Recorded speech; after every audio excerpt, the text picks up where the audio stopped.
here with Zach from Whitechapel. Zach, how's it going, man? Great, man. Hanging out.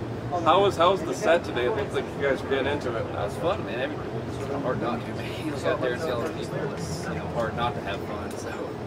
Detroit's been really hot lately. How was it up on stage there in front of that crowd? Actually, it wasn't that bad compared to some of the days on this tour. So today was pretty lenient, the heat and everything. The past few days have been rough. So just real 3-digit numbers and everything for temperatures. So it's going to be hot.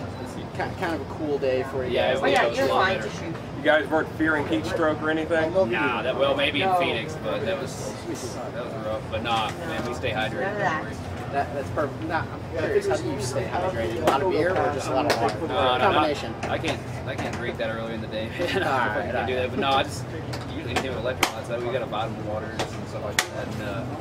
And a lot of that before we play. I mean, especially on hot days, it doesn't matter how much water you drink. You got to keep getting electrolytes. So that's usually what I do: a combination of vitamin water and regular water. So.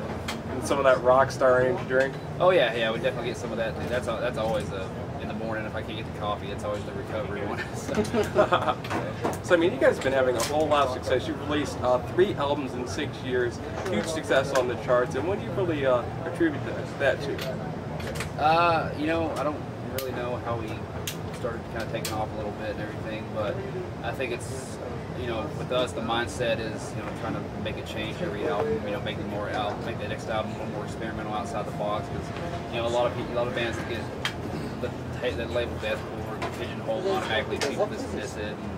And, I hate living up to the standards of deathcore. That's what everybody thinks we have to do. So it's just say fuck that, and we just write records that or at least on the last few albums anyway, just to go outside the box, when it comes to writing the new stuff. So I think that's part of it probably, because we're not just, we're not afraid to experiment and change things up. So. What are some of the steps you take to really write a record, aside from obviously recording, how do you guys write music and go about actually coming up with the songs?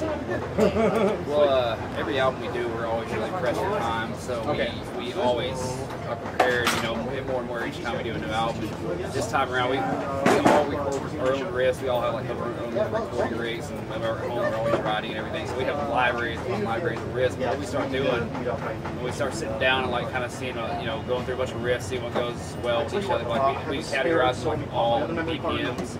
And then we just see how they fit together with key and everything. And then even then, we're still sitting there like actually writing on the spot. And we call that pre-production. And we just sit there and program drums and everything and get skeletons of the songs. And then after we get the skeletons and we approve everything, we go and start the recording process and drums. And drums are always first. So. I've noticed that you guys are a band that has a 3 lead guitar layout. Tell us a little bit about that. Well, I think when the band first started, 3 people wanted the job, but we just kind of tried it out and worked out for the best. But the mission is just, it allows for a lot more live, a lot more leniency and keeping it full live, and especially when the guitar drops out 2 leads and still have 2 rhythms. You can have the guitar drop out 2 lead and have other guitars doing a harmony together, and it's kind of the rhythm. So it's, it's a little easy stuff like that, but it definitely makes a difference. I think that's the reason we kept the 3 guitar player. It's really cool to watch live though. It's a fun time for sure. It's a lot of energy. It's another thing too. Live, it's more energy. It looks aesthetically, it looks like just more people on stage. It's cooler, So. How do you guys go about from day to day, especially on a tour like Mayhem, keeping that energy on stage and having it translate over to the crowd? Some days are harder than others. You might just be worn out, man.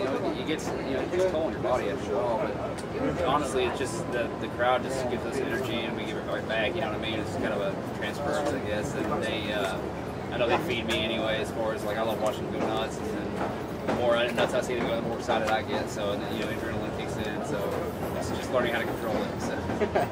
Can you tell some of the band's influences, instrumentally, lyrically, where you guys sort of look to for growth and development?